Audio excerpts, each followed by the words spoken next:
Greetings and salutations, my operators, and welcome back to Fate Grand Order Lost Build number 6, Avalon Lafay. Oh, I apologize for not streaming last week. Anyone who was actually going to watch, I had a family medical emergency. It's not end well. But I'm back this week, so let's forget the bad times and go back to the bad times. Right, the force is burning. What happened last time? The Queen's army has burnt down the Autumn Forest. We arrived too late to save anyone? Question mark? We fought Bargus. We learned her true name. She got stronger. And, we are now at the aftermath of that little confrontation. So, yeah, let's get into it.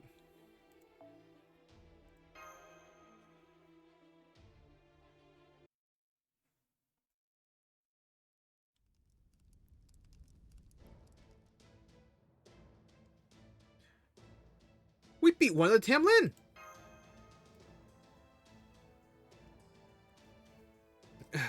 Good. I have to get back into voices. I basically didn't talk for a whole week. Yeah, I don't talk to many people. There. How'd you like that, huh? It's been a long time coming. Don't you talk down to me, weakling. You would never have won without Oberon, Muramasa, and the foreign mage, Baron Draco's help. Uh, uh, I know, but still. Bargus, you might have one knee on the ground, but I can tell you still have strength to spare. We could keep fighting if you like, but do you really want to continue until we're all dead, you included? I've talked to you a few times now. Obviously, that doesn't give me a complete understanding of who you are. But I know you well enough now to know that you're willing to listen to anyone you see as strong, which is why I want to talk to you about something now. You're awfully chatty, servant. You're an awfully chatty servant, aren't you? Very well. What do you have to say? Calcia does not consider Britain our enemy. We have no intention of attacking it. Now that its tree of emptiness is gone, it's only a matter of time until it disappears anyway. But until it does, we think that the fairies who call it home should decide what happens to it. Britain is going to disappear? Ridiculous. You're making no sense at all. The fact that you're aiding the Child of Prophecy alone makes you enemies of Fairy Britain. You're already attacking Britain. You're wrong, Bargus. We're helping the Child of Prophecy save Britain. The real invader here is Morgan. She and Barrel Gut have no intention of saving you or any other fairy, just like she didn't bother to do anything to help Norwich. Morgan isn't going to do anything to stop the Great Calamity, even if it means letting every single fairy in Britain die. Know why? Because she means to use the Great Calamity to invade our world. But you already figured that out, haven't you? No matter what reasons Morgan might have for doing this. The fact is, if she gets her way, countless fairies are going to suffer and die. You're right. I can't deny any of that. Then join us! It's not too late for you to... Don't mock me. Just because I accept what you're saying is true doesn't mean I've accepted you. If you mistake me for a friend and get too close to me, I'll cut you down where you stand. Have you forgotten what I've done here?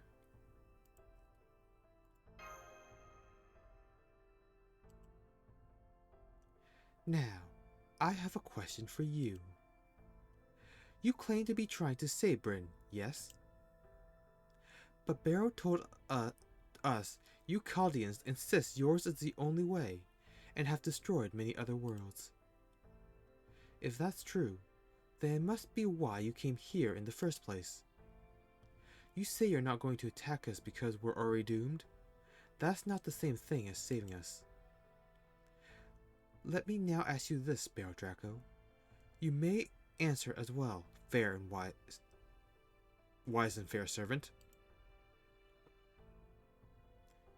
The Child Prophecy, I can understand, but why would outsiders like yourselves protect fairies like us? You did so in Norwich, and you tried here today as well, even though you could have just let them die. Well, I saved them because I wanted to.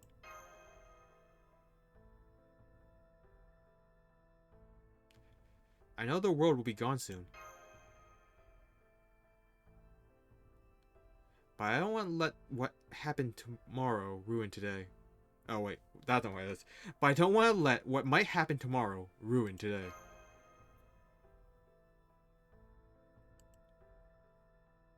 Is that what I mean, Margus? It's obvious you don't really want to kill us anymore. Why not call a truce with them? Hell, I'm still technically one of Chaldea's enemies myself. If there's something you really want to do, letting yourself do it isn't such a bad idea.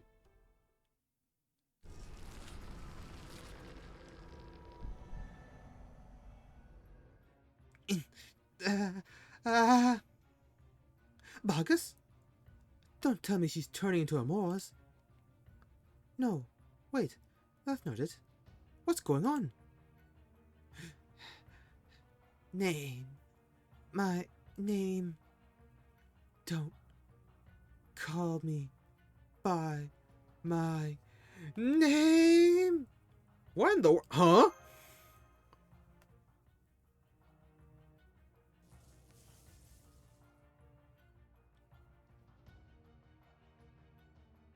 Margus, look out!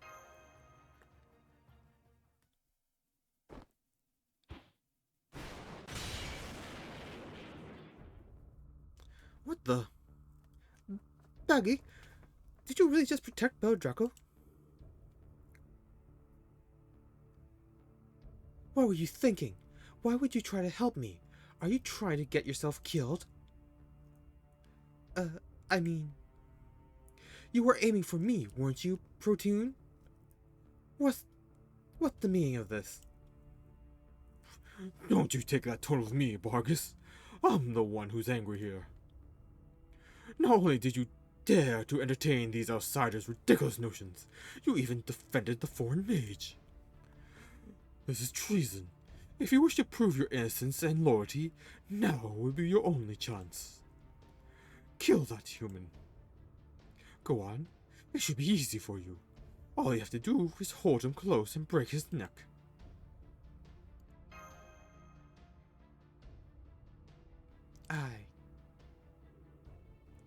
I can't do that. Not after he tried to help me. I see. Then the High Queen's wrath will be swift and mighty, foolish black dog. Good luck falling asleep tonight. Oh crap! He's getting away! Should you go after him, Bargus? Won't you be charged with treason if he makes it back to Camelot? It's alright. I did what I thought was right. Nothing more. Should the High Queen choose to punish me for that, then I shall accept my fate as a knight. Traitors lending your aid to the Child of Prophecy, my mission to eradicate Oberon's home, the Autumn Woods, is complete. I will probably be relieved of my position once I return to Camelot. But that is also proof that Tamlin Gwaine has been bested in battle. Victory is yours, Round Table. I am sure the other fairies will be delighted by this news.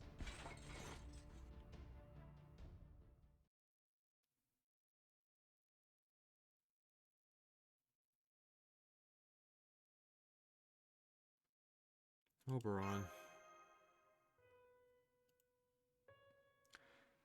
Well, however things turned out, at least the forest is quiet now. And the fact that we managed to beat one of the Tamlin is no small achievement. I'm glad at least one good thing came out of this. Oberon. I think I'd like to be alone for a while. Would you mind heading back without me?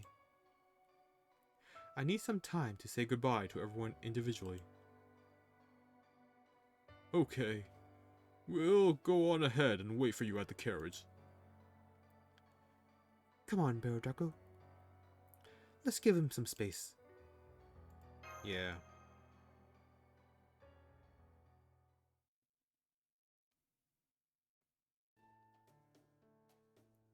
Oh, good.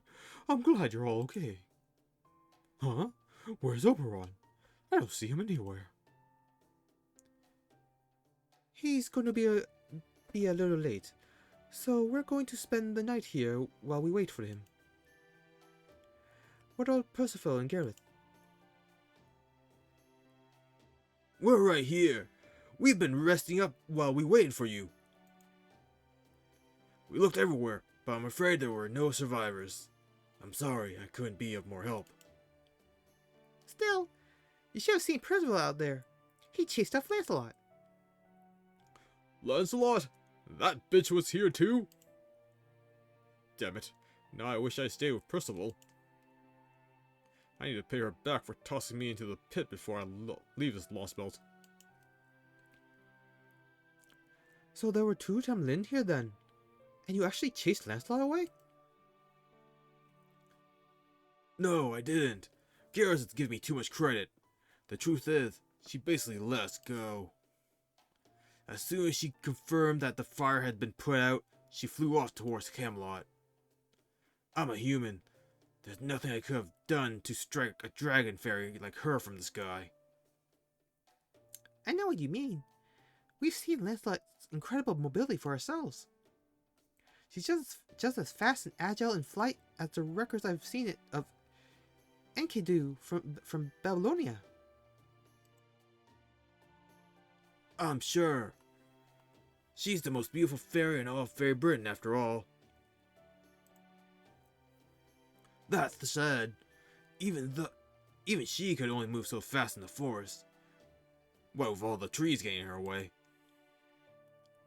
That's the only reason I was able to hold out against her for as long as I did.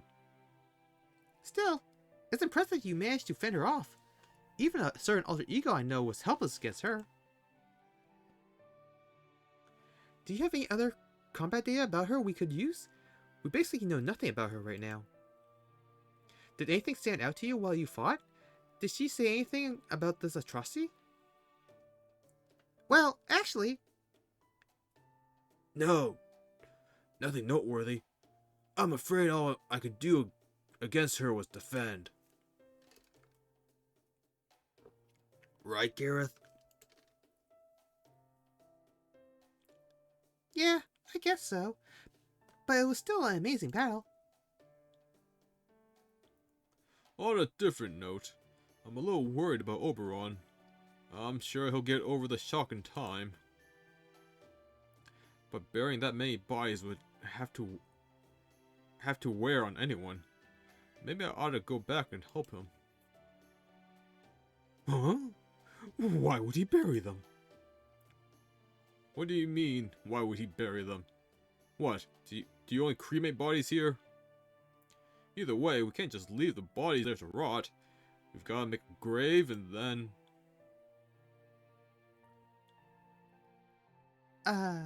You really don't know, Miramasa? I guess you don't know. You don't either then, Barrow Draco. You mean British fairies don't disappear when they die? Oh, now I get it. That makes a lot of things add up. I thought it was strange when their spirit origins didn't fall apart after they died. That's right. I don't know how it is with fairies in your world.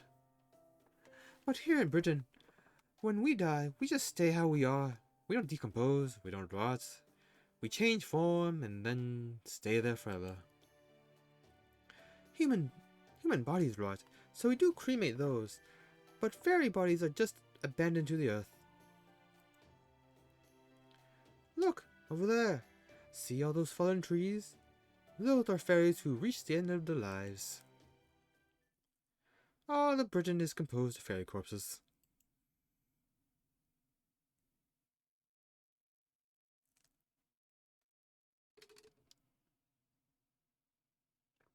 I mean, in the grand scheme of things, all of the Earth is composed of corpses. Not that strange.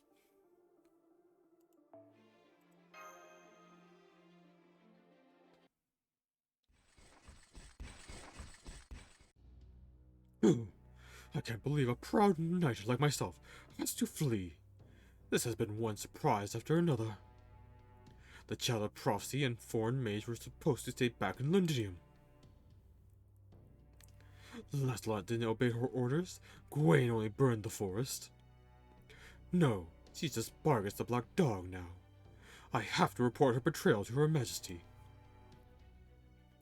Under the circumstances, she will understand why I had no choice but to retreat.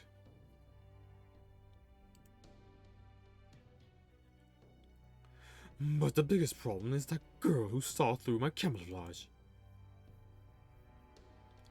I should have made her tell me how she did it, but that damn Percival got in my way. Well, no matter. At least I know where to find her. As soon as I report back to Her Majesty, I'll go to Londinium and... What the?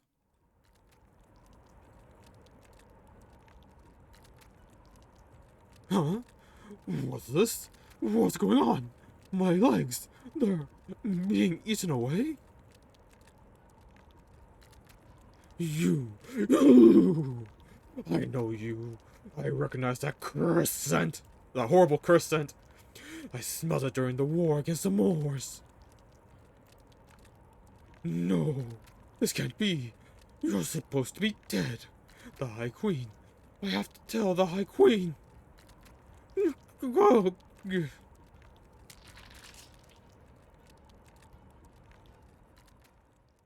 Ominous.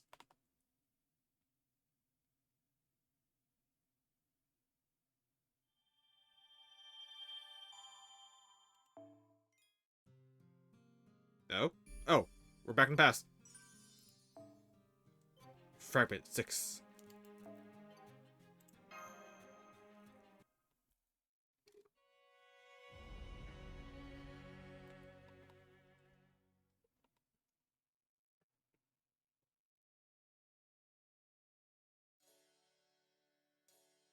Bay Era 400. Back when Britain's Tree of Emptiness still stood, intact and whole. Mass was enjoying a peaceful respite with Ask and Totorot at their forest camp.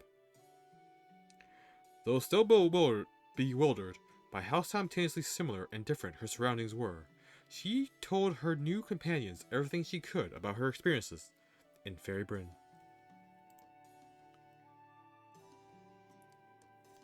So that's everything I know about the Isle of Britain, the land of the Fae. Does that help? Ask?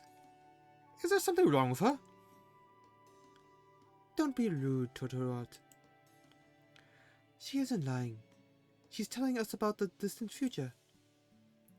So, in the future, this place is called Fairy Britain. A queen named Morgan unifies all the clans, and there's a figure known as the Child of Prophecy, as well as invaders from proper human history. Oh, I'm sorry. Invaders is too strong a word. Forgive me. I'm still processing everything you've told me. No, it's okay. I can't blame you for thinking of us like that way. Anyway, does this mean you believe me about coming here from the future, Ask? It's a lot to take in, but I can mostly tell you're being honest about it all. Part of me doesn't want to believe it, especially regarding the Child of Prophecy. You said she's the Savior Reborn? The next fairy destined to save Britain? If there's such a person in the future, that means, well, it means I'm going to fail. Yeah, and there's no way Asuka's going to fail this time. She's gonna bring peace to Britain, you'll see. This Mirror Clan fairy doesn't know what she's talking about. You're right, Totoro. I do have to make sure I succeed this time. You'll help me, won't you? You bet I will. I'm always happy to help girls who are doing their best. You said your name is Mash, right? You've got bad luck, showing up when you did. If you want my help, you're going to have to wait until I finish making Ask happy. That's fine. Thank you, Totoro. I know I can count on you.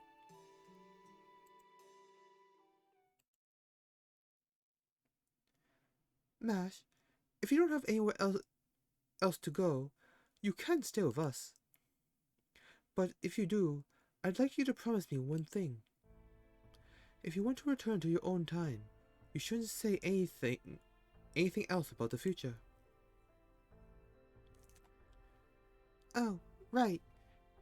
Is that because intervening in the past could end up changing the future? Something like that. I doubt anything you say or do here would have any effect on the era of the High Queen. But there could be fairies here in the Fae era where the Tree of Emptiness is still intact, whose destinies could end up warped. Huh? So nothing I do here will have any effect on the era of the High Queen? What do you mean by that? Hold it, Mash. That's getting into the future again, right? Right. Of course. I shouldn't even be talking about the era of the High Queen anymore, should I? That's right. I'm saying this more to protect your destiny than ours. When you go back to your own time, you can't bring back any knowledge that would create a paradox. The larger the paradox, the larger the resulting gaps in your memory will be. You don't want to lose your precious memories, right?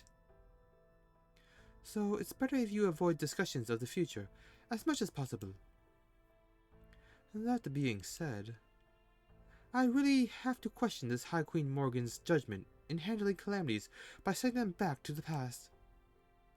If you hadn't defeated the calamity in Norwich in the future, then we would have found that giant hand thing you told us about on that beach instead of you, right? Talk about a close call. If it had been that thing we encountered, we might have lost the Knight of Londinium who finally just appeared.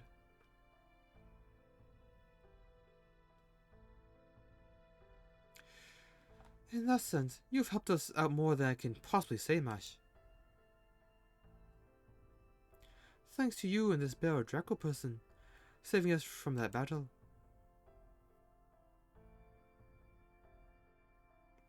Our own battle should go much more smoothly. That's the battle you're fighting as the Savior of Britain, right? Is that the battle from the year 4000 of the Fae era? Or the War of Summer from the Fae era 2000? What year is it right now? Huh? The War of Summer... Huh? The War of Summer happened in Fae era 10,000.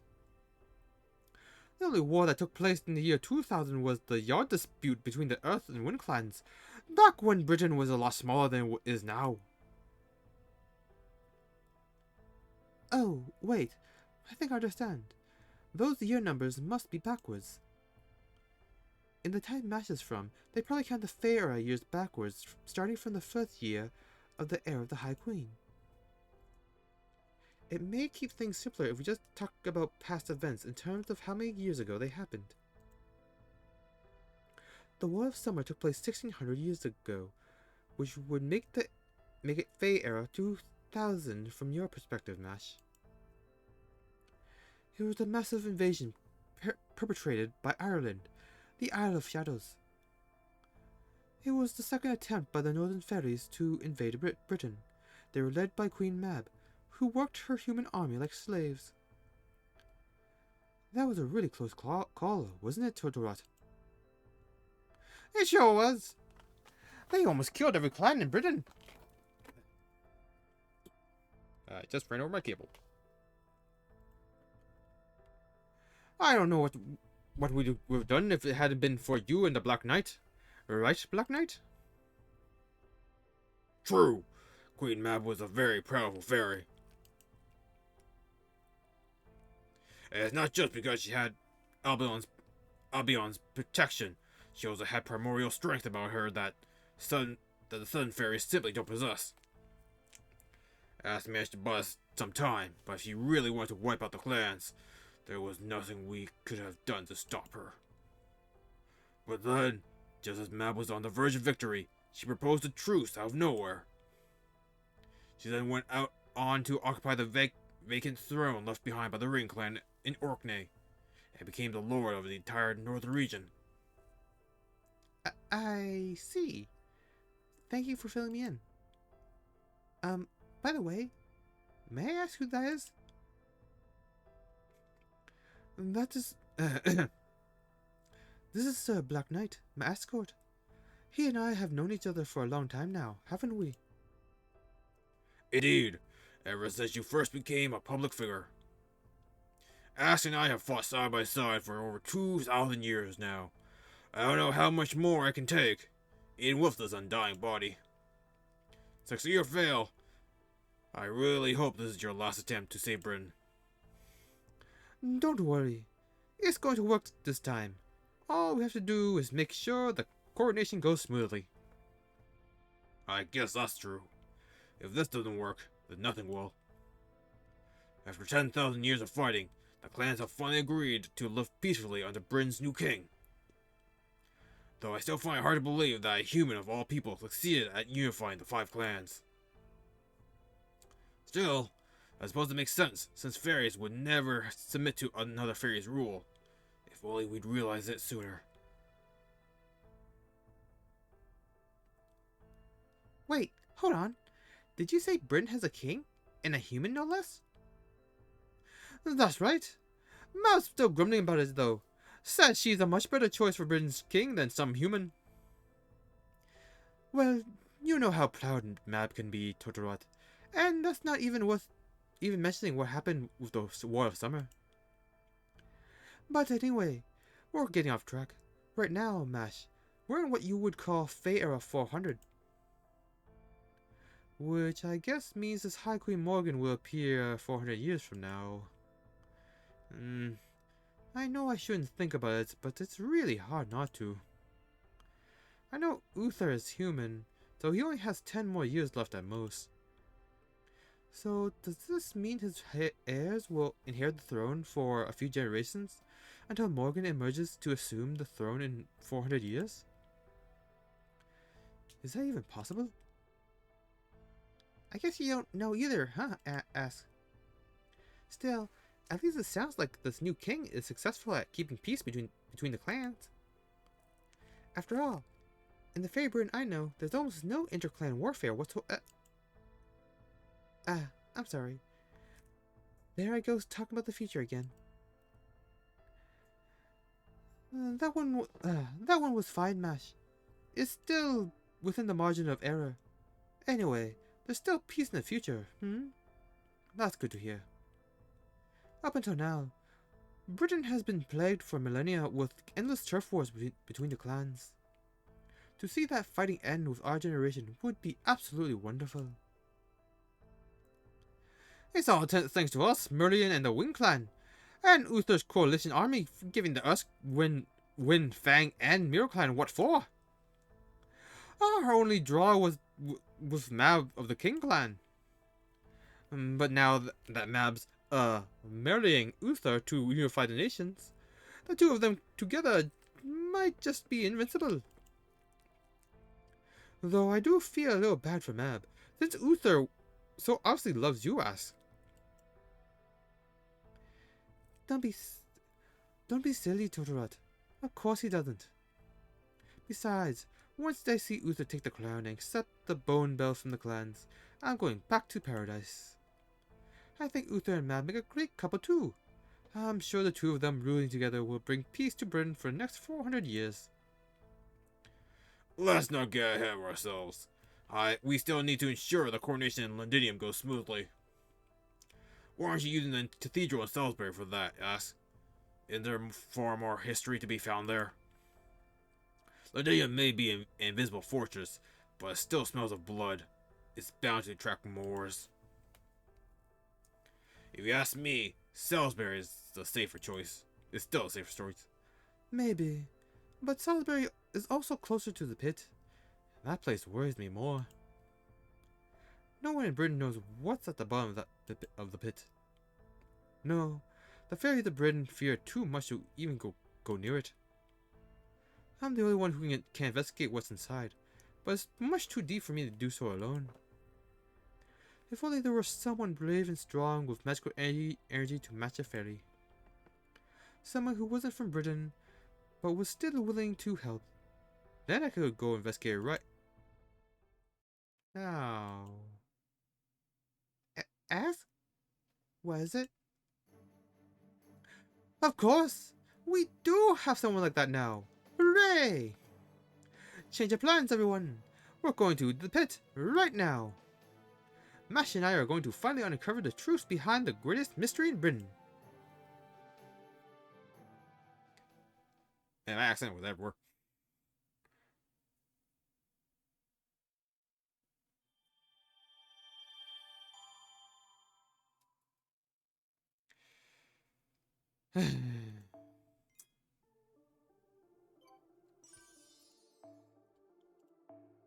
Oh, we're back to present.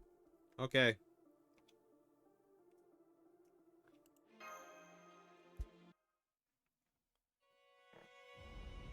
Part 14. Eve of the Decisive Battle, Part 1.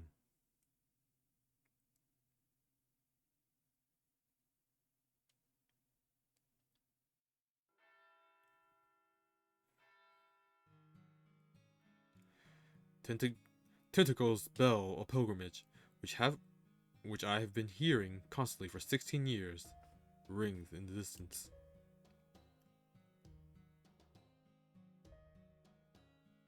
Who do we know who lives in Salisbury? Is it Ask?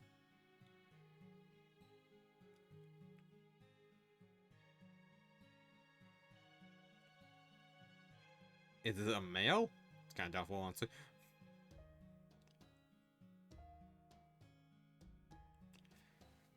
It's a crude, roughly hewn bell that looks nothing like the bells it's based on. It embodies the wish of the child of prophecy will one day grow strong and set off on her journey.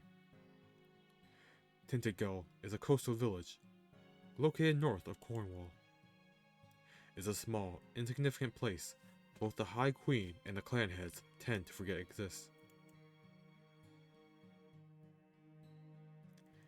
Castor, I brought you a new book. It's about etiquette for the upper-class fairies. You should study it now, so that you'll be ready when you leave for the castle one day. Let's see, do you mind if I put the table here? By the way, have your Fey markings grown yet? You'll be 16 years old in only 2 more years, you know. I'm getting a little worried. Your journey is going to be hard enough as it is. I see you're working hard again today, Castor. You are so diligent, dedicated, and innocent. You play just as hard as you study, and you always find whatever it is the village needs at any given moment. The other fairies could learn a thing or two from you. Just seeing you in action fills us with hope. Still, I'm afraid it's going to be difficult to pay you this year's tax. Oh, it's going to pay this year's tax. Thankfully, we should be able to squeak by thanks to all your help. But at this rate, I'm worried Tintagel may cease to exist by the time you turn 16. What are we going to do? Why must you be so very...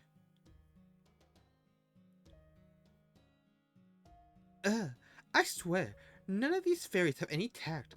I guess that's what happens when you live past your prime. Well, there's nothing wrong with saying when you don't like something. In fact, you should say so. Don't you agree, Caster? I mean, you don't want anyone treating you differently just because you're the child of prophecy either, right? So come on, let's do something fun. The others not gonna mind if you just hang out for a little while. Did you hear there's a merchant caravan coming this way from the East Road? Maybe we can get musical instruments from Gloucester. If they have any, I'm sure they sell to you. I mean, you're the child of prophecy. Oh, have you been growing? One of the older fairies was saying you grow and change over time, unlike the rest of us. It's so weird to think about it, but I guess it's better that way. With the mental energy you have now, you couldn't even survive against a single black dog. So hurry up and grow as much as you can, okay? Until then, we'll keep you safe. Everyone had such high hopes for me. It was a tiny village with no future, but they all believed in me, even though I didn't deserve it.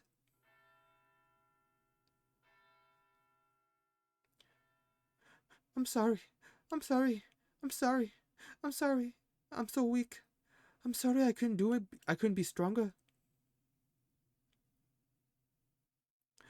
I'm sorry I couldn't protect our village. What's wrong with this village? I told them it was futile to fight back, yet they still tried to resist. Did they all go crazy? Forget the tentacle fairies. Find the child of prophecy. We've embarrassed ourselves enough as it is. If we let her escape now, I'll never be able to face High Queen Morgan. His voice was like thunder. It was the first time I'd heard a truly powerful fairy roar with anger. I was too scared to even try to fight. All I could do was run away by myself, crying.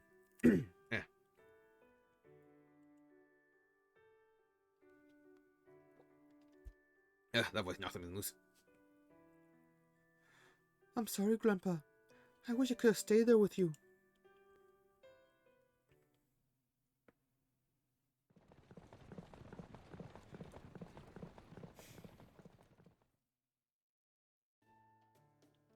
It only took half a day to make it back to Salisbury. This new carriage is much easier to pull. And now that we're fighting against the Queen, I have no intentions of obeying the speed limit anymore. At this pace, we could make it back to Londinium before sunset. What would you like to do? I think I need a little break. Seconded. I need to get out before my poor back and butt shatter completely. I like to use a breather too. I think I might be getting a little motion sick. Then why don't we rest up at Mike's restaurant? I've been waiting to talk to him about something anyway.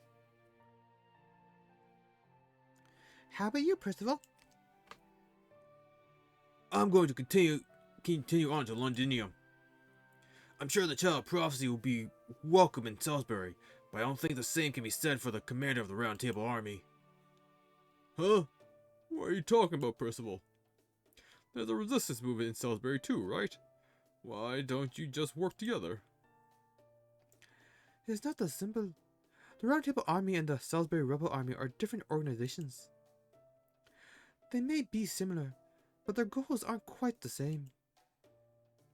Especially since Aurora is still publicly presenting herself as being on the Queen's side. If she did anything to hint that she's sympathetic to the Round Table Army, she'd be squished like a bug, clan head or not. Yes, that's true, yeah. But ain't it kind of a bad look to just be sitting on the sidelines at this point? Not at all, Lord Mormasa. I wouldn't have expected Lady Aurora to choose anything else. Anyway, Kudri's telling me she still has plenty of energy, so I'm going ahead to Londinium. Don't mind that threw me for a loop.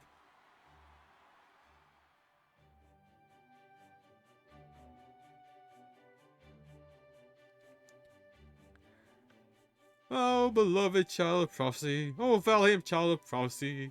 Courageous savior of Norwich, equal to the Queen of Camelot. She's going to rebuild Londinium and defeat the Tamlin. You're a star, Altria! A bona fide star! Well, I'd just as soon not be if that means having pancakes with my face on them. The worst part is, they're prettier than I am. I swear. What is it about the Wind Clan fairy that makes them so good at getting under your skin? Dabuchi! You're finally back! Where were you? You said you're only going to be gone a little while, but it's been over 2 weeks! Oh, but never mind that. The important thing is, you're back. I've got so many things I want to show you. I made a whole new menu. I've been getting along better with the Wind Clan fairies. And I'm even hanging out with humans now. It's been really busy, but I'm having so much fun. Hey, Mike. Sorry for making you worry. Still, did you think you might be trying a few too many new things at once? You're the kind of fairy who concentrates best when you're on your own, but I think you'd be better off sticking to one thing at a time. You think? Well, maybe you're right, but one's just not enough anymore. After all the amazing things you taught me, Dubunchi, everything else just pales in comparison. Sheesh. How can I scold you after a compliment like that? Sorry, Bear Draco, but I need to stop by the kitchen and taste test Mike's new recipes. I just hope he hasn't used any overly strange seasonings this time. By all means, take your time. We'll just be resting up in the back. Nice to see Da Vinci's got a friend. Well, more of an apprentice, really. She says she got to know him while she was wandering around on her own. It at least means we can come and go as we please. That does make it perfect for having secret meetings here in this quiet little back table. Oberon? Yeah, I've got something serious to discuss. I know you all kept quiet about this after we left the Welsh Woods, and I appreciate your consideration. But time is not on our side. Woodrose's army still has Londinium surrounded. If we're going to defeat them... Yeah? I'm going to need a katana. Would you make me one, Muramasa? Ah! I'm a grown man. I can't keep fighting with a tree branch forever. And your katana's so cool. Do you think it'd be okay if I wore one on my waist too? Are you nuts? You don't care a katana for looks. Besides, isn't iron dangerous for fairies? Don't worry. It would just be for show. I never actually used something that dangerous. That's worse, you dumbass. I'm not gonna help you be a damn samurai cosplayer. The most you're getting out of me is a bamboo sword. Oh, Oberon. It's good to see Oberon feeling better again, isn't it, Bear Draco? Yeah, yes it is. It sounds like a joke, but he's really serious about this katana idea. How could you do this to me, Muramasa? You're even stingier than I thought. Did you forget how you only beat Bargus with my help? No, it's got nothing to do with this. I can't give you a katana when you don't even know how to use one. I gotta admit it, you were pretty good in that fight, though. When you said you weren't much good in a fight earlier, were you just being modest? Well, yes and no. I don't like pain, and my abilities make me much better at serving in a supporting role.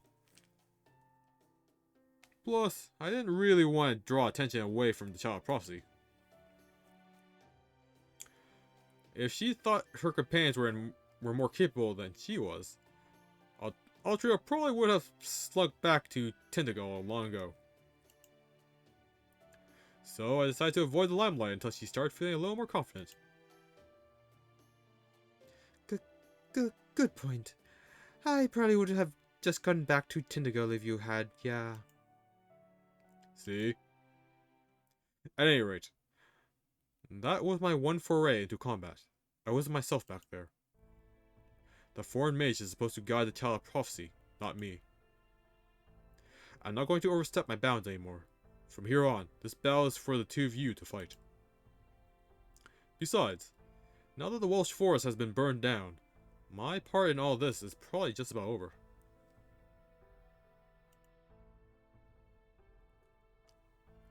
Oberon? Guys! Mike just told me some big news! Huh? What's all the long faces? Did you already hear about it from a patron or something? No, we haven't heard anything yet. What's this all about, Da Vinci? Well, some of the refugees from Norwich who escaped to Salisbury headed off to Londinium this morning to join the Round Table Army. Is it because we defeated Gwaine? Yep. Apparently, news of her defeat has already made its way across Britain. I have an idea or two about who might have gone around spreading that rumor, but never mind that for now. The important thing is that people are starting to really put their faith in the Child of Prophecy now.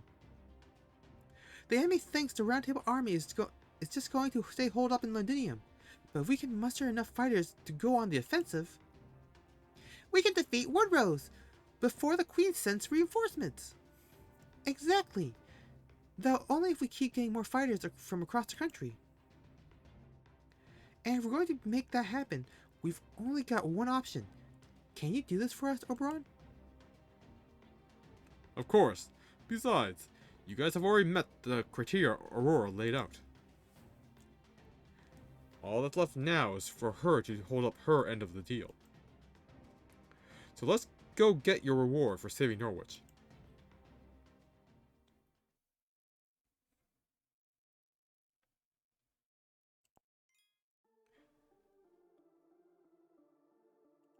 Oh, we're going to a fight with Archie-Ego. A Lancer, a Caster, and a Rider?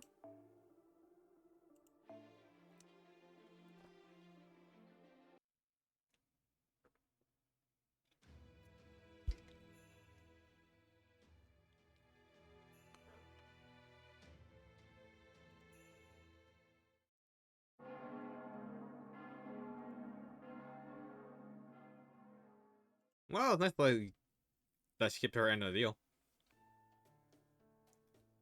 That went great. Aurora didn't have any problem with us with letting us ring the bell.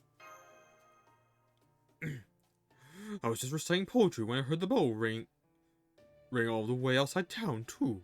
It was as crisp and clear as a crunchy carrot. Still, I can't help but worry about how late Aurora will be able to keep her position after this. Apparently, she plans to tell the Queen that we broke in and rang it while she was away. We'll just have to trust that Aurora's diplomatic skills will be enough to carry her through such an obvious lie. Still, even if the Queen does start treating her as an enemy, as long as she can maintain plausible deniability until we defeat Woodrose's army, we can then send Round Table Army troops out to Salisbury to keep her safe in case the Queen's army shows up. Great point! And besides, Ultra's rung 2 bells now. Even I can tell that her, aura is incredible. Everything from her strength to her power to her destructive force has increased like a billion times over. Just so you know, I'm the strongest fairy ever now. Not even Barrios could stand a chance against me. Oh man, I can't believe you actually said that. I was so impressed. You think? I don't remember saying anything like that, but you really think so? What do you think, Draco, Oberon? Could I take on Baggy one-on-one now? Not likely. You're probably just a bit stronger than Tristan now, but Bargus is tough even without her gifted name. She still has at least 10 times the strength and skill you do. Taking her on alone would be suicide. Right, of course. It's not like I was any better than trash to start with after all. Now, that's being way too hard on yourself. Bear Draco's right. Your magical circuits... Oh right, for fairies, they're called Fey markings, aren't they? Anyway, no matter what you call them, you clearly have more of them now. For example, both humans and fairies alike are born with a set number of nerves. But in your case, instead of getting stronger through training, like most people, you've gotten stronger because of an increase in the number of nerves you have.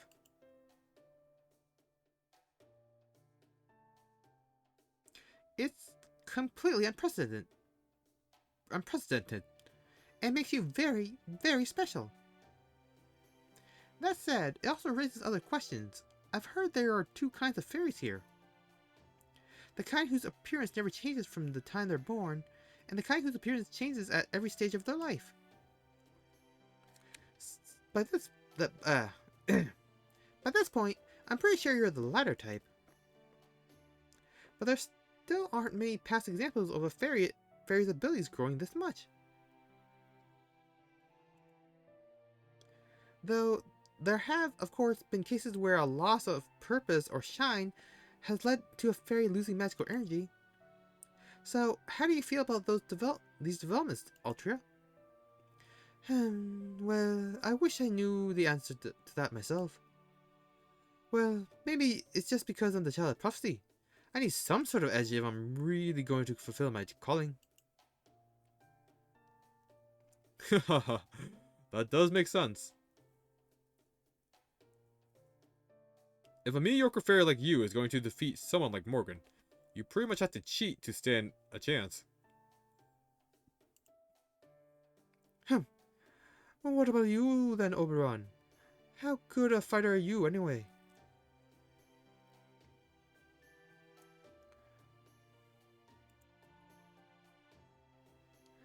I didn't have a chance to see you in the forest, so why don't you show me what you can really do? I already said I'm not going to fight anymore, remember? Besides, who would I even fight? Okay, Muramasa, you're with me. Garrus, you're also with me. Readerbit, you're with me too. Da Vinci, you're with me. And Bear Draco, you're of course with me too. Okay, we have our teams. Let's go, Oberon. I'm going to kick your squirty ass all up and down this field. Fine then. You'll take my side, right, Bear Draco?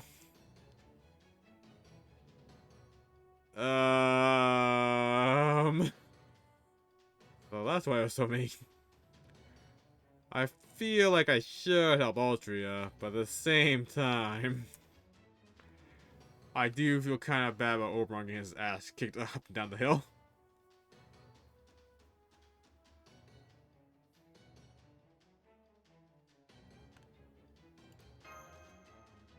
Come on, Oberon, let's go.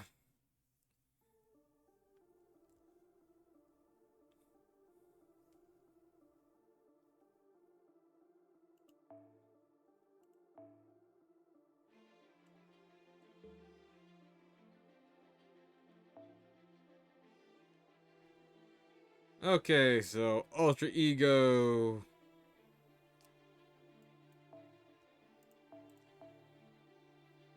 Yeah, Ultra Ego's only weak to Pretenders right now, right? So Classic Saber's gonna be fine. No, it's a foreigner. Assassin X. X-Chan. And,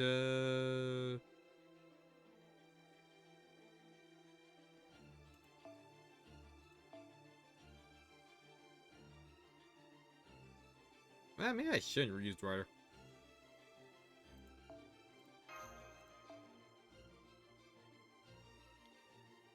Saber files. Yeah. Mini Black Knight and the Mappa selection.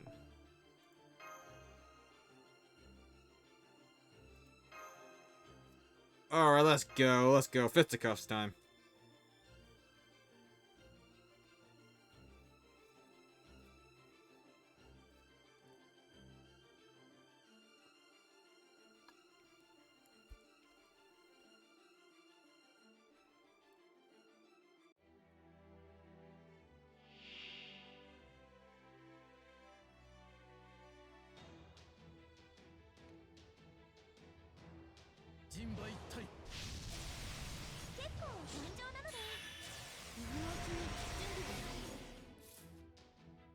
That's really going after Oberon, huh?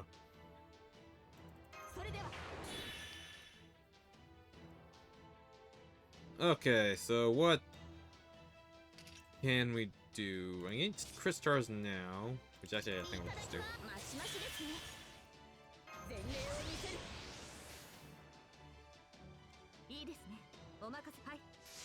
Did not expect.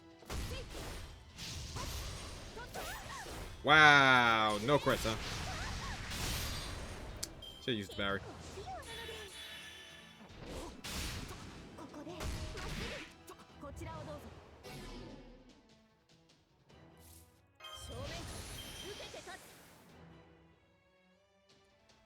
Man, I didn't realize Oberon's Star Wave is so heavy.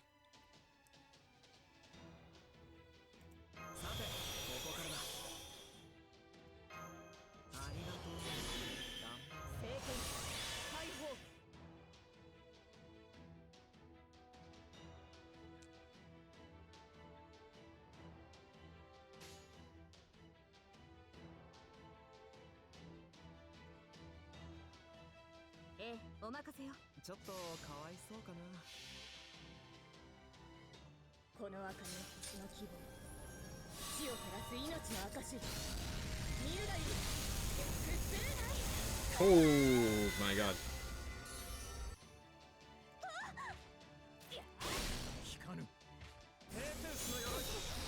Holy moly.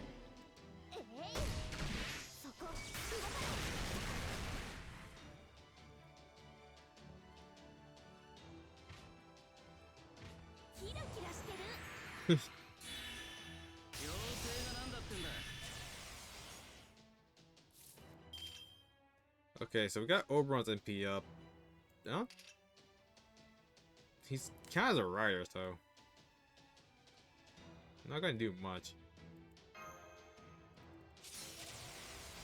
Shoot! Right, the Invincible Claws. I forgot about that. Well, crud.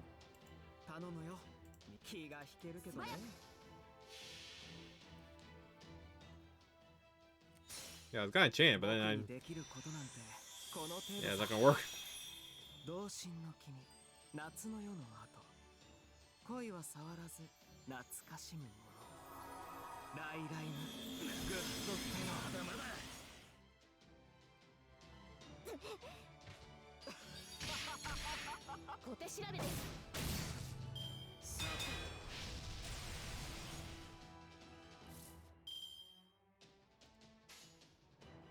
Yeah, I guess this is like a build NP turned on.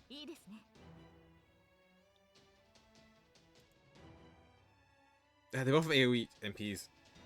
But Murmos is also on 3-turn clock. Oh god.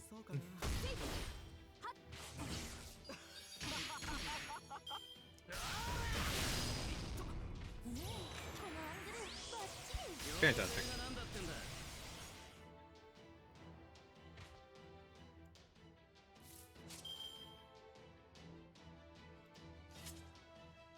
Okay, so what the hell can you do?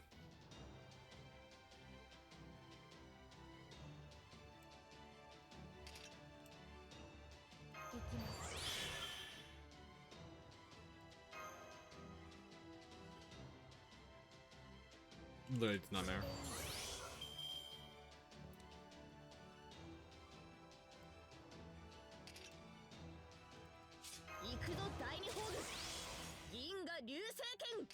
Okay, is this enough damage? Kinda doubt it. We have like no boss. Might be losing the front line here. Uh-oh.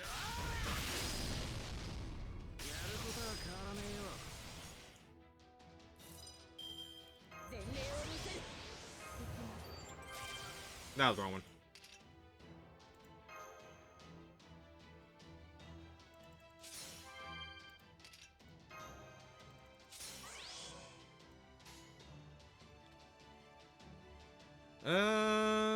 If I leave a Buster, technically that does maximize damage. But I also kind of want to gain NP. Yeah, whatever.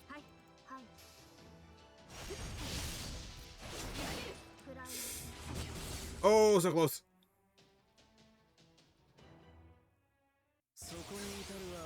Yeah, we are so dead.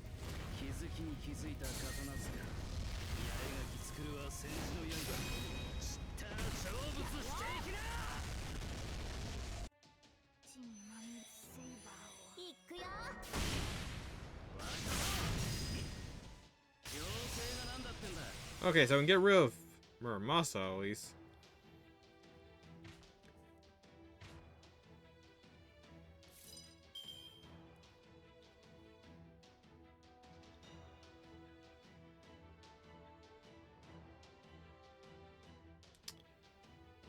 Hmm.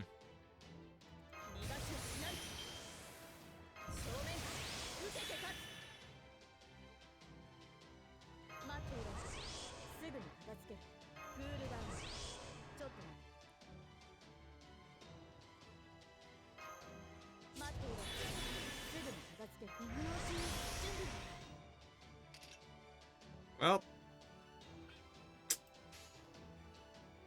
I can get rid of that. Wait, how many invades is it? Is it 1, 2? 1. Okay. So I, the scout NP will get rid of it.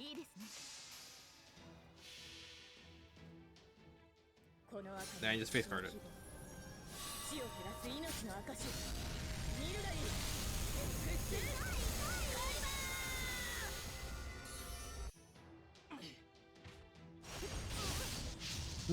Okay. I thought the A1 did crit.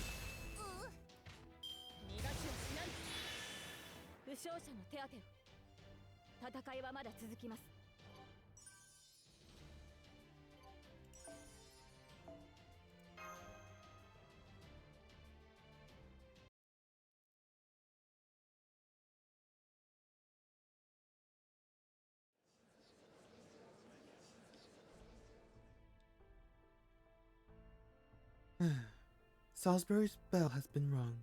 Now, I cannot yet declare this publicly.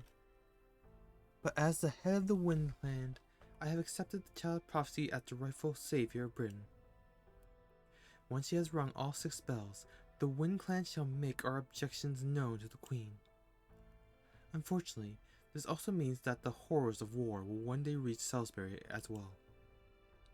Will you all accept my decision, even if it should bring trouble to our doorstep? Of course, Leora. You needn't even ask. We cannot trust Queen Morgan with Fairy Britain. We've all been eagerly awaiting this day for a long time now. I would expect no less from the guards of Salisbury. Your loyalty pleases me. The Child of Prophecy has returned to Londinium. Her battle with Woodrose will begin shortly. Things will start to change very quickly all across the land once she has rung Oxford's bell as well.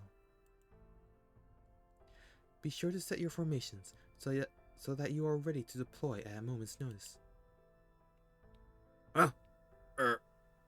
Excuse me, Lady Coral? Our formations are already set. We can leave for Londinium at any time. Shall we go help them fight Woodrose to show how strong Salisbury truly is? Watch your tongue. This is not your choice to make. Listen to me closely. The Fang Clan have long been proud guardians of Britain. The Wind Clan will never do battle with them. Our enemies are Morgan, the Witch, the Earth Clan, for the transgressions they have committed, the Queen's supporters in Camelot, who gorge themselves on peace, and the humans of the anti-fairy organization who don't know their place. Lady Aurora will not lead us into battle until Camelot is well and truly on the back foot. I will not tolerate anyone carelessly putting our fair city in danger.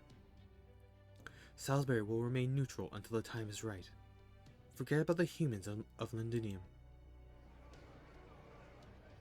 So, is that so Salisbury won't be punished if the Child of Prophecy should happen to lose? That is what I said. I trust there's no objections. Understood. We will not open Salisbury's gates to anyone, even refugees from Londinium. Really? I don't see the harm in that, Coral. Lady Aura? It may be dangerous for us to take in soldiers from the Round Table Army, yes. But civilians from Londinium who took no part in the battle would merely be refugees. It would be improper for me, as head of the clan, to simply turn aside people with nowhere else to go. Besides, if we were simply to leave the weak to their fates, on what grounds could we object to Queen Morgan's rule? But if we take in refugees, we'll have to fight the Queen before the Child of Prophecy can complete her pilgrimage. It's okay, Coral. It won't be a problem. You saw Ultra for yourself, right? She's strong enough now to keep Londinium safe. Plus, she has Oberon and Baron Draco with her as well. That said, if the Round Table Army were somehow to fall in spite of all that, then the time for us to remain on the sidelines will have ended.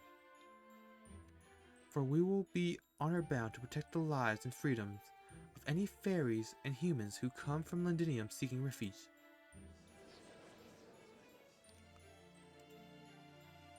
Wow, that's so generous of you, Lady Aurora. You refuse to put us in danger by helping Londinium, yet you're still willing to help its people, even though they've tried so pointlessly to assert their independence. You truly are the perfect queen, Lady Aurora. You're the only one who can bridge the gap between the fairies and humans. We of the Liberation Army vowed to keep you and your city safe, even if it should cost us our lives.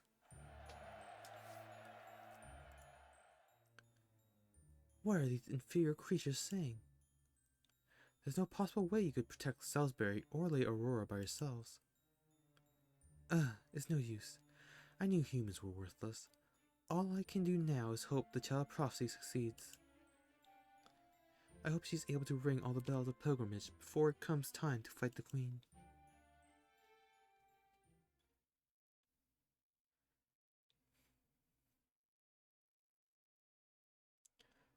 Some shifty maneuvers by Aurora.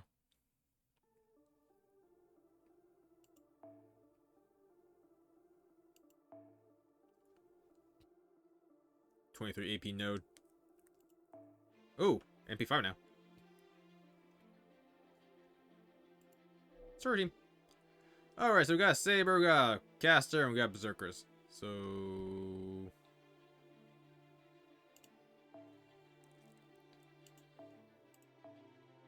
Squirtoria...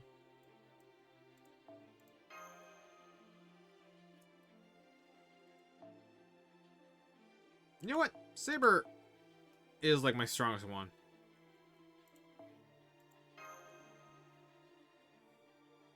And let's bring out single target Santa. Got that just in case.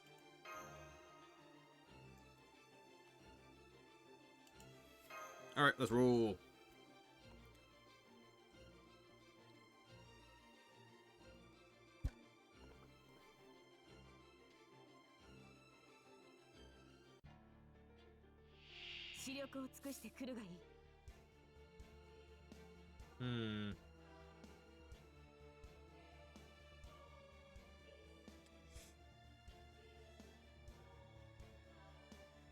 Don't want to use all my skills now, though.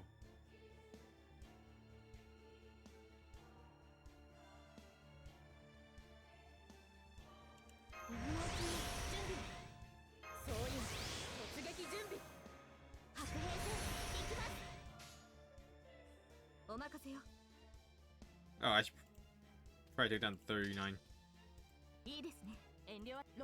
Alright. Okay, get Saber to a sweet spot of 70%.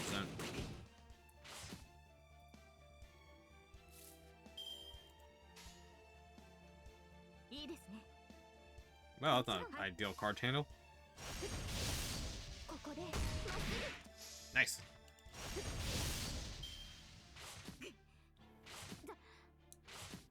Oh, come on! 2%? Really? You're gonna do me like that?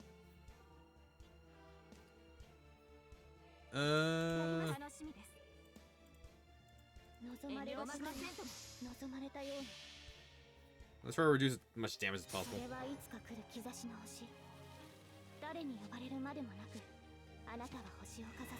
This is just like a grunt fight, but still.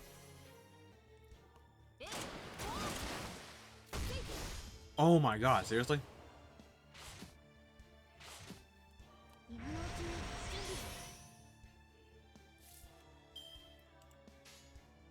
God, I feel like I shouldn't even MP now. Save for next wave. We'll just face crush this guy down. Whew. Nice.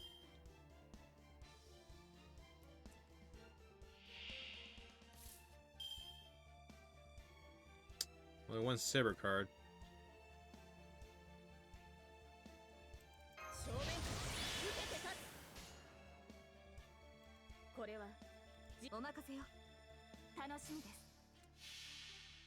Will that be enough? Not entirely sure.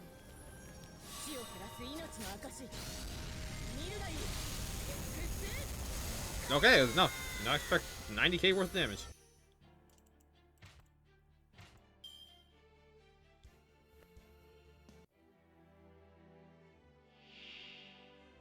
Okay, did not expect the Oni with break bar. I mean, how do you expect that?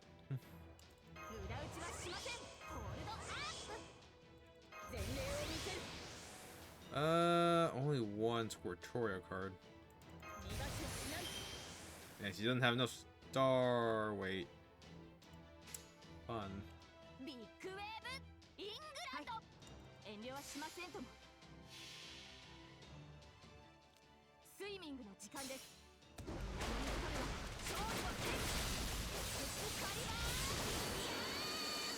Man, against Berserkers, the regen's always like questionable.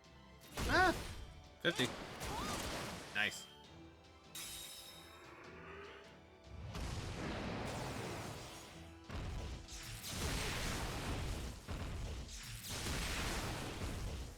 Nice. We can loop. Okay, did not expect that one, but cool.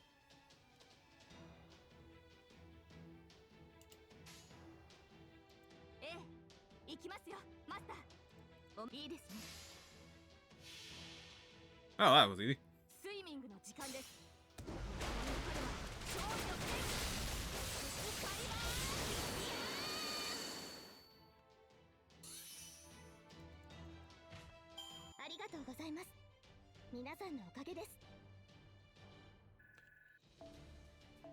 Nice, quick grunt fight.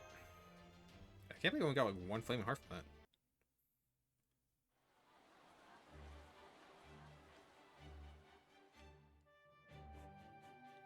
I can't believe things changed so much in the 2 days we were away. Is it just me, or are there way more people here now than before? It's not just you. There have been people pouring in from the east and south gates since morning. And it's all because you guys beat Atam Lin. I couldn't believe the news when I heard it. either. I'm glad you're all back safe and sound. I wasn't worried you wouldn't make it, but it's still good to see you're all well. Thanks for coming to greet us, guys. No problem. I like that you're so polite. Percival, are all these new fairies and humans here because... That's right. They're all from Norwich. Some want to join our army. Others just want to live here. Even this is only about half of everyone who showed up. There were so many that we had to just have the rest stay at Norwich for the time being. That's right. I managed to sneak some inside Londinium under the cover of night yesterday, but that won't work again. Now that Woodrose is sending out patrols, the rest will have to come once this battle is over, right? Pepe! You're here too? Of course, Han! Almost time for the final battle, isn't it? So I thought, why just sit around in Norwich waiting for a report when I could come see the action for myself? Thanks for coming, Pepe. It's always good to have you here. Oh, no. You shouldn't go thanking me just yet. I have my own goals, after all. I'm really just using you as a bait here. Once the fighting begins in earnest, you're staying in Londinium until it's over, right? And if Barrow knows where his target is, he's bound to turn up sooner or later. For some reason, I can just tell when and where he'll try to strike. He loves going after his victims when their guard's down, right after they've won a hard battle. So, you're both cut from the same dirty cloth, huh?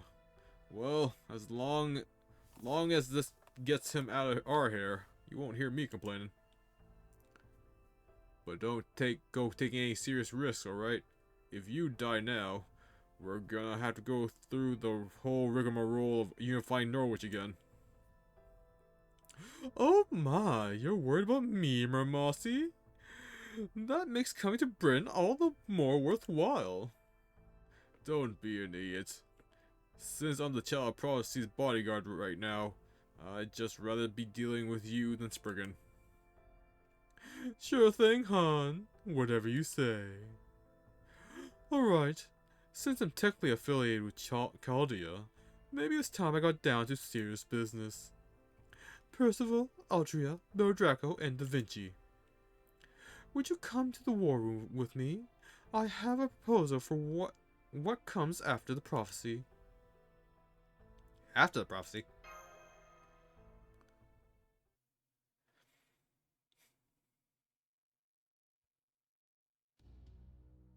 Let me get right to the point. This lost belt isn't like the others. It's not going to go away, even with its tree of emptiness destroyed. It was never part of human history long enough to be pruned away in the first place. Rather, this world is just as strong as proper human history. A new human history, not an empty one. Ironic that fantastical creatures like fairies became their own human history, isn't it? So, you're saying this place isn't a lost belt, but a lost world, huh? I can buy that. Britain's Tree of Emptiness may have burned down during the attack on Olympus, but it had long since stopped functioning.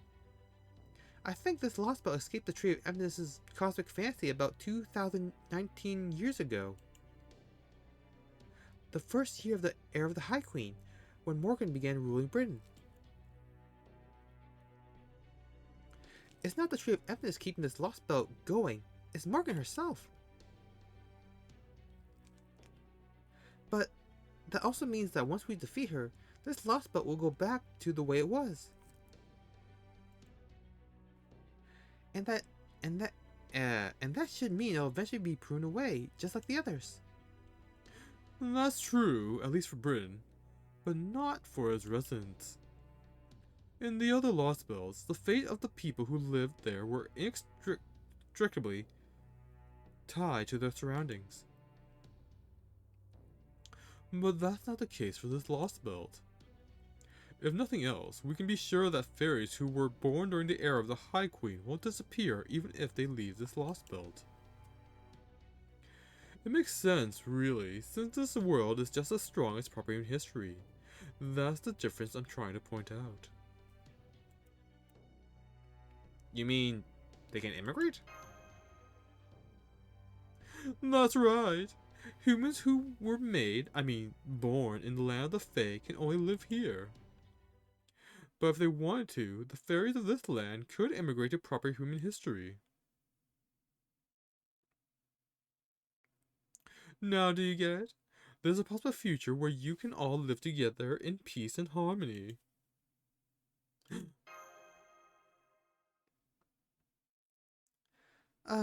So what's that all mean, Da Vinci? It means that even if defeating Morgan results in this lost belt disappearing, you can still survive if you came with us to the outside world. At least once we figure out how to get past that wall of light. Yup. You could either disappear with this place or start a new life in proper human history. The choice is yours, Altria. In fact, you could abandon this whole child prophecy thing and just leave right now. There's a whole other life waiting for you on Caldia Stormborder if you want it. I'm kinda amazed you said that, Pepe. Especially with Percival standing right there, or right here. Oh, I wouldn't have said it at all if Percy hadn't been here. I've already told him about proper human history, the Lost Bells, Caldia, and the Tree of Emptiness. And that's why I just told you, Bear Draco, and Altria about this as well. I want to get this all out in the open, so there'd be no hard feelings. Pretty fair of me, right? How do you feel about this, Percival? Well, I don't know nearly as much as the rest of you, so this may be pretty simplistic. But if Aldria wants to stop being the child of prophecy, that's entirely her choice. Really? Even though you went to all the trouble of creating a Round Table army? Really, I chose to build the Round Table army on my own. Nobody forced me to do it, and I don't intend to force anyone else to join. And besides, I really don't deserve to be their commander. Not after some of the things I've done. So please believe me when I say you don't need to give up what you want for us. Besides, now we know that we can help the fairies of Britain escape to the outside world, even without defeating the Queen. And isn't just knowing that that's an option a big step forward for Fairy Britain? Well, yeah, I guess so. But, I still don't think that's good enough.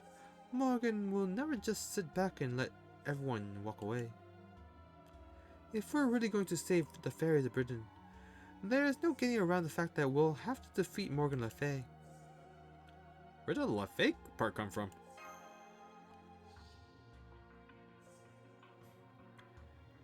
I'm pretty sure that means the fairy in the Legend of King Arthur. The Fay part changed over time to Fay in modern day English, although I haven't seen a single other fairy called Morgan that since I've been here. I see. So, you still want to defeat Queen Morgan just like the prophecy said, huh, Altria? Looks like I'm with you to the bitter end then. If, as a crypter, I'm going to sell things with Beryl, then I guess as Beryl Draco's know-thee senpai, I have the right to interfere in your affairs too. Okay, that's enough serious talk for now. And while I trust this goes without saying, for the record, if Altria plans to continue on her path as a child of prophecy, we'd best keep this conversation between ourselves. It wouldn't be very good for morale if the rebels found out they could just escape the world itself, would it?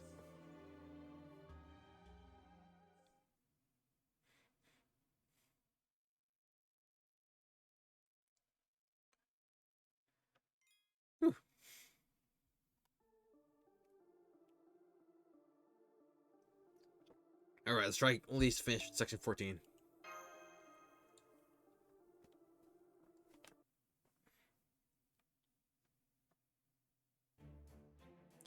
Okay, let's discuss matters as they stand. We may have more soldiers to work with thanks to the volunteers from Norwich, but we can't deploy them right away. They will likely need more training, and it will take time to establish lines of communication and integrate them into our existing forces. Well, sure. It'd be foolhardy to send over 100 new troops into combat without any practical training. So does that mean we're going to focus on defense while we train the new troops, instead of making a surprise attack on Woodrose's army? That would be the safest option, if we had time to take it. Once the Queen sends Woodrose reinforcements, it'll be much more difficult to hold Londinium's line of defense. So instead, we're going to pretend to focus on defense while a small squad of elite soldiers from my company, along with Atoll and Kenwood's platoons, take a day to sneak around behind the enemy's forces. Once they're ready, I'll send out my company along with the volunteer soldiers from Londinium to pad their numbers. Then, while the enemy is focused on Londinium, our unit will ambush Woodrose himself and take him out. Once their clan head has fallen, the other fairies should lose their sense of purpose. It's the one of the weaknesses shared by all clan affiliated fairies. I'm not a huge fan of this strategy, but exploiting that weakness is our best move. Then, does that mean we're going to sell this tomorrow night? That's right. Our assault unit will set out from Londinium before dawn. As for all of you, I'd like you to stay here and protect the castle walls, just in case. What if we went with you?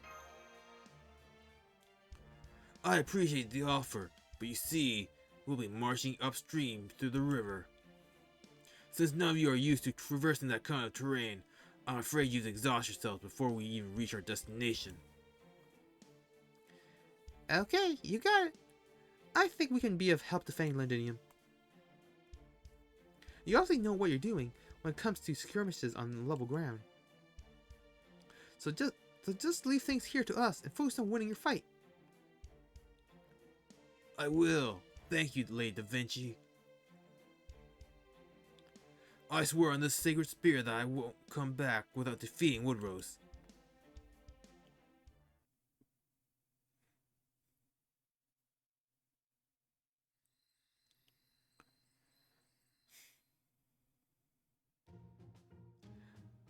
Meow. Wah. It's done. Is that Oberon? Surprise? I might be a half-wit with a perpetual princely smile plastered across his face, but even I can fly into a rage if you burn down my domain. But uh-oh, Oberon doesn't play fair. The trap he planted in the woods makes a mess of Barks' shin. Why are you sitting on that desk with a quill pen? Oh, it's you, Bear Draco. I'm just writing in my diary. I have an atrocious memory, so I always write the day's events as entertainingly as possible. What about you? Why did you come into the war room when nobody else was around? Did you feel so guilty about the festivities going on in the town plaza that you thought you'd escape up here? You can tell. You're worried about Mash, right? I get it. It's easy not to think about her during a battle, but at times like this, you can't help it. I know I keep saying this, but you and Mash will see each other again. I guarantee it. I can't tell you where she is or how she's doing, but I can tell you she's with someone trustworthy. A heroic spirit from proper human history, who you've both met before. All you have to do is help Altria. That's the quickest way to you'll be reunited with Mash. But I thought Morgan had taken Mash prisoner. Looks like no one else is listening right now, so I guess I could tell you this much. Yeah, Morgan teleported Mash, but she sent her somewhere not even Morgan herself can touch her. Morgan can capture anyone. All she ever does is send them off somewhere else. But that's nothing else in a starter like you needs to worry about. All you guys have to do is defeat her. As for me, all I care about is my bride. I'm helping you all as part of helping her. After all, you can't have a happy bride without a handsome groom, right? So, I can't have you dying on me, for both my and Mash's sakes. Cause my dream is to see off 100 happy brides. So, what number is Mash? Mash makes 1. Oh boy. I don't know about the habitat from proper human history, but my dream started with Mash. If you know any servants who are worried about planning their wedding, you'd be doing them a favor by introducing them to me. I can tailor any dress, no matter how impossible it seems. Man, woman, human, monster, wherever they may be, wherever they are. If they dream of being a bride, I'll be there to help.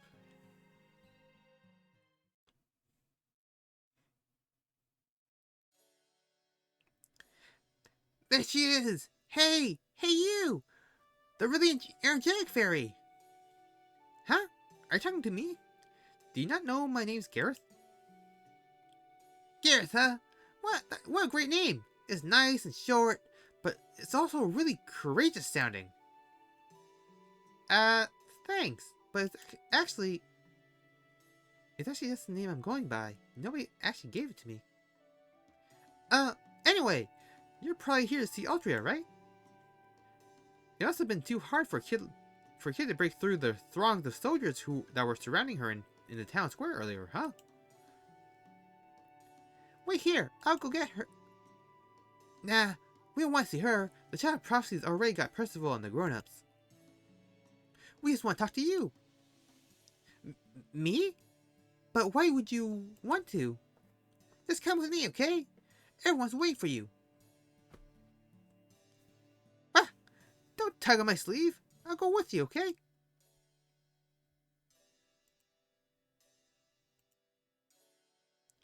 There! Sam brought the charging lady back with him. Whoa! So many human kids. They must have come here seeking refuge. Huh?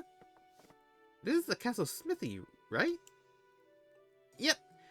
We're helping out Granny because there aren't enough grown-ups to go around. Hey, Nan! I brought her! Come on, do the thing! Yes, I know. Would you mind coming here, young lady? The children asked me to make you a set of armor. I tried to tell them no, but they weren't having it. Huh? Armor? For me? What? Is this a mithril shield? Not even the Queen's Knights get to use these. What are you thinking? I can't accept something so valuable. You should be giving this to Altria. Someone as worthless as me doesn't deserve. Worthless? Well, that's not nice. You don't believe what these children saw in you. They were all abandoned by Norwich, but they scraped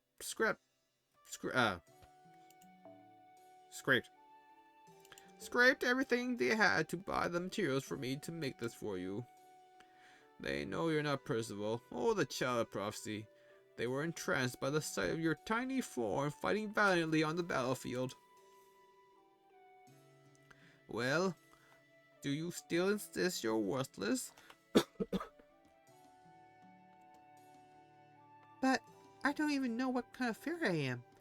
I'm just a weird stray. So, what does that matter? Fairies are fairies, right? Who cares how you were born or what your role is supposed to be? You protected Lindinium for us. The first time you came here, you stood up for Yuri when she was crying because she tripped and spilled the fruit in her basket.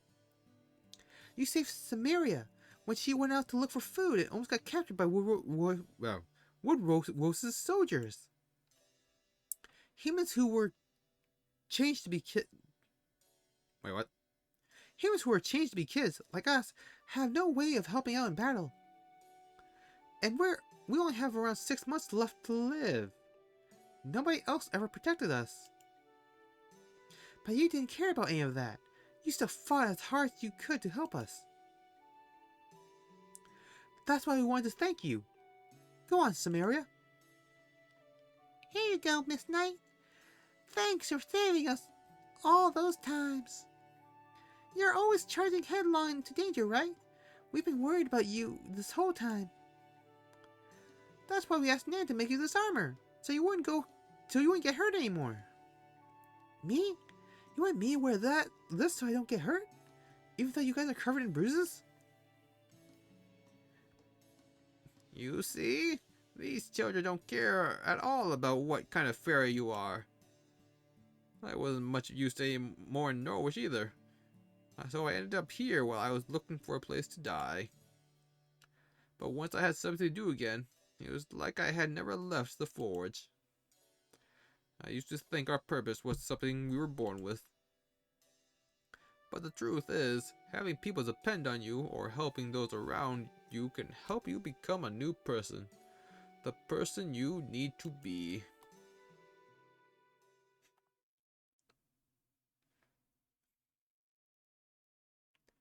There you are, Gareth. Shall we get started with your training? Today I want to work on polishing your charge attack, and the speed that goes into it. You've got good instincts, so you should be able to tell what your opponent is going to do before... Gareth? Is something wrong? You don't look very happy. Oh, no, I'm fine. It's nothing. That's right. It was nothing. Why it wasn't Sabrin or anything so grand as that. It really was nothing. The kind of ordinary thing anyone could do. I see. So those are tears of happiness. I'm glad you found people you care about. And who care about you. Shall we give training a pass then, since it's such an important day? No way! I'm going to train twice as hard now. I still have a lot of fighting left to do. I'm a Knight of Londinium after all. Ha ha! A Neolindinium, huh? What a thing to say. You never fail to surprise. Huh? Don't laugh at me just because you're stronger than I am. It's rude. I'm serious about this. Oh, right. I'm sorry. I guess you wouldn't know about this. See, the Knight of Londinium was actually a specific person back in the Fae era. He was a human king known as the Last Knight who fought the fairy clans and won. And he was asked to save your lover. Oh my gosh, I'm so sorry. I had no idea. I was the one being rude. I guess I was the one being rude. Hey, there's nothing wrong with Knight of Londinium. It's a lot better than Round Table Army. And for what it's worth, I think it suits you better too. After all, you really are trying to protect Londinium. I didn't say anything back then because I could tell it wasn't a good time. But you never did tell Austria and Baron Draco what happened when you fought Lancelot in the Welsh woods, did you? Back then?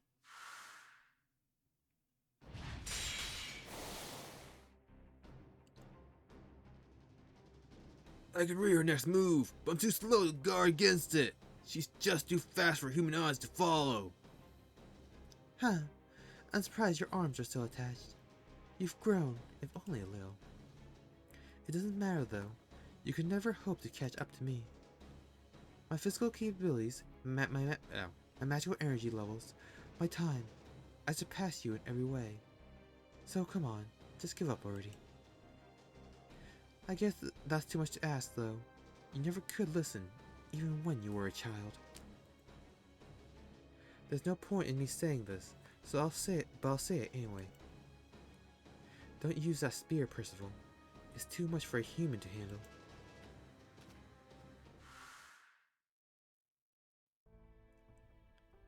This this is just a hunch, but do you happen to know Lancelot from somewhere, Percival? Yes.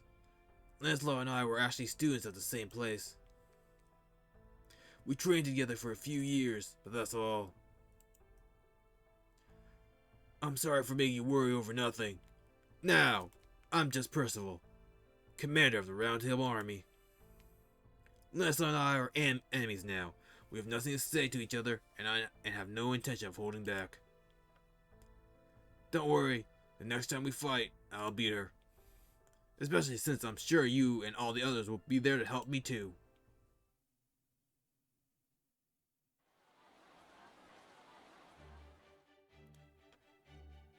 And we heard about all about what you did in Norwich.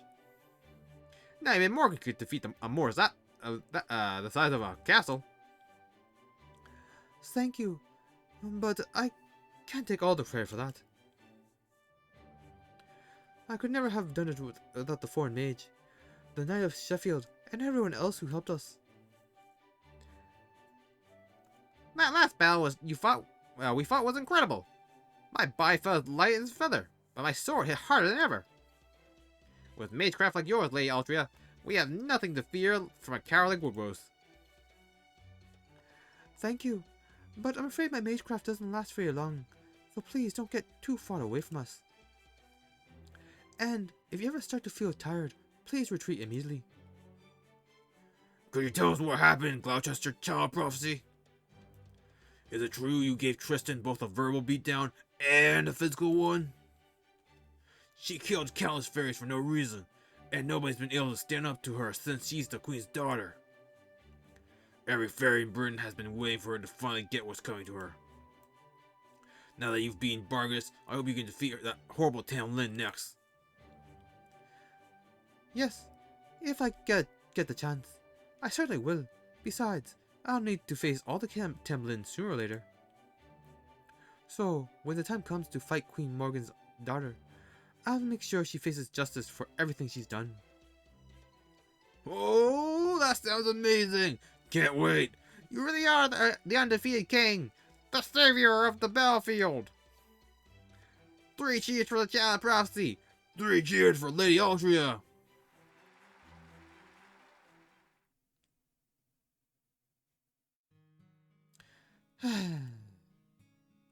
The fact that they're all so nice makes it just twice as tiring as usual. I haven't had to do this stuff since Tyndagal. I'd forgotten how hard it is. I hope I did okay. I hope they didn't realize I actually have no idea what I'm doing. Don't worry, none of them had a clue. That was some great acting. I should have known the Child of Prophecy would know how to work a crowd. Is that how you handled them back in your hometown too? I wouldn't say that. Yikes. You must have it even worse than I thought. Usually you'd be biting my head off for that remark. What's going on? Something got you so down you can't even snap at me? Huh? Now you're being all considerate, Miramasa. Feels even worse than your teasing. Not so. Well, don't let me interrupt your pity party. Clearly no reason to worry about you. I'm sorry. I was just kidding. Honestly, I know you really are concerned about me. And sorry for making you worry. But I really do appreciate it. Nah. What I'm really worried about is the battle tomorrow. How are we supposed to win if our leader's staring at her feet all glum instead of watching the enemy? Oh, I see. Well, that's too bad. But, really, you don't have to worry about me. I'm just a little tired from all the fighting we've been doing lately. Plus, all these Round Table Army people are just a lot more excited about this than I am. I mean, they all have their own important reasons for being here. Some want to fight for fairy and human freedom. Some want revenge on the Queen. Some want a better tomorrow. Those are all great reasons, but they're so serious, it's hard for me to keep up. I mean, I'm only here because I'm the child of prophecy. Sure, I like to fight, and I'm good at it. But it's embarrassing to be put on so high a pedestal. You're good at it?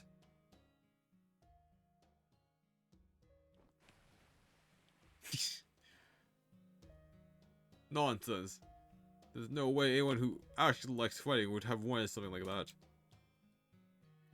Even Baron Draco wanted a Holy Grail. Wanting a Holy Grail was a damn sight better than that. Huh? You saw what it was I wanted, Muramasa?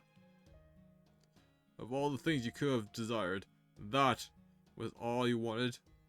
So what if you're the child of prophecy?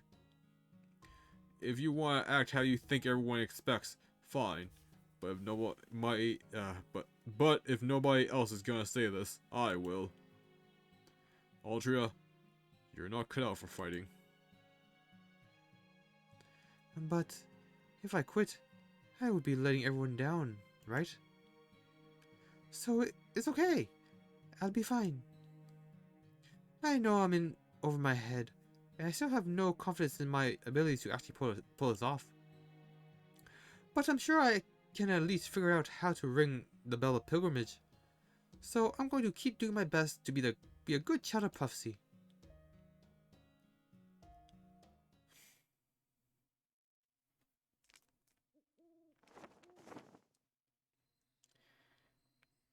Okay, that takes care of my report to the border. Huh? What are you doing up this late, Baron Draco? Everyone besides the lookouts is sleeping now. I was just about to turn in, too. Well, if you're having trouble sleeping, do you want to talk about whatever's on your mind? What do you think Pepe meant by humans not being able to migrate outside this lost belt? Oh, that. Okay, I guess it was bound to come up eventually. When Pepperoncino said that humans born here can only live here, I think what he really meant to say was humans who were made in Fairy Britain can't survive outside it. You've seen a lot of different sides to the land of the Fae by now. Well, one of them is those prisons they call human ranches. You do know what's really going on at those places, right? They're factories where humans are made. Right. The larger facility Ultra told us not to look at was a giant human manufacturing plant. At first, I thought they were being made just like homunculi. I realized as I've been studying the humans here, that isn't the case. Every human here is a clone made from rearranging the DNA of one human. Even though they started out with only one human for the base material, they were able to come up with hundreds of millions of variations over repeated rearrangement and duplications. Enough variations to rival the sheer variety of people found in proper human history. The difference is that the humans made here can't reproduce, and their lifespans are predetermined. I don't think the lifespan part was intentional. There's probably only so much their cells can take. When I first got to Salisbury, I remember finding it odd there weren't any elderly humans around. There were plenty of elderly fairies, sure, but no elderly humans. But that alone isn't enough reason to say they can't survive, right? True. The real proof rests in the era that original human was born. The era of the High Queen, Morgan's reign, began after the Tree of Emptiness died. When she took over Britain, it became a lost world instead of a lost belt. A whole other chronicle theoretical phenomenon, basically. That means anything born in this era could survive in proper human history too. But Fair Britain was a lost belt supported by a Tree of Emptiness, and subject to the pruning theoretical phenomenon. Anything born in a lost belt can survive outside it. Of course, if a being is able to cross that boundary into a higher level phenomenon, like being inscribed into the Throne of Heroes, that would let them survive in proper human history as well. But obviously, that's not the kind of thing just anyone can do. This is just speculation on my part, but I guess this Britain didn't originally have humans. Now that they've been essentially created here, fairies and humans have switched roles. Here, fairies are real, and humans are the fantastical made-up creatures. That's why humans from Fairy Britain can't survive in reality-based proper human history. Whatever feelings you have about how humans are treated here are yours. You can want to change things, or you can want to give up. But you shouldn't impress your own mortality upon them. Morality. Even if their lives seem like a fleeting illusion to outsiders, they're still very real to them. As for the age limits, well, every life form's time has to come to an end someday. It's kind of sad that these people won't get more time, sure, but that's all it is. Sad. It's nothing you need to grieve over. The important thing in everyone's life is where they're trying to go and how far they manage to get. And I don't mean literal physical distance. I mean a big picture reason to exist. The kind of ultimate destination point that says, this is the kind of species we were.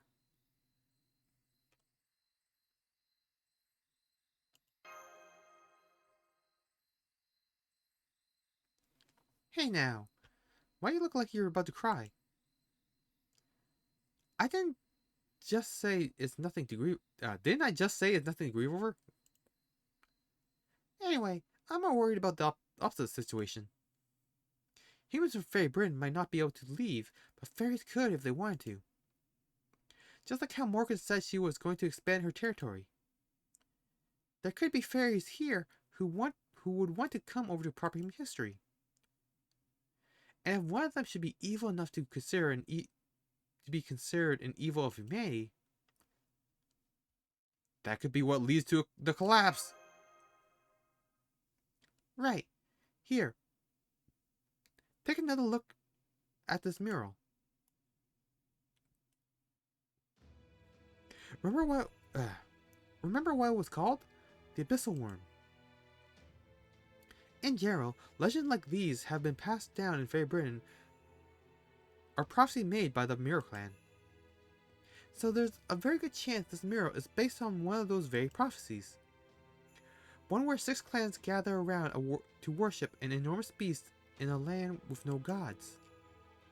I didn't say anything when we first found this mural because there were so many other people around. But look at these markings underneath it. The fairies here probably don't know what it says because it's not written in fairy language. But these are probably hieroglyphics, which predate even the Hebrew writing system. I'm guessing they were either written here about 14,000 years ago during one of proper human history's ancient civilization eras. Or someone used them to deliberately, and more recently, to pass on a message that would only be understood in the future, and only by humans at that. Can you read them? Of course! They form a single word. Cernunnos. It's the name of an ancient Celtic god, and proof that gods did once exist in the land of the Fae.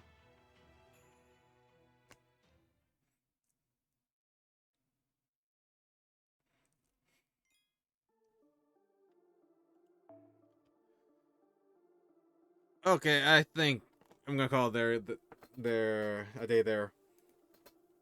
Man, what a reveal! Humans being a clone from one human, and they only live a set amount much shorter. Whew. This world needs to end.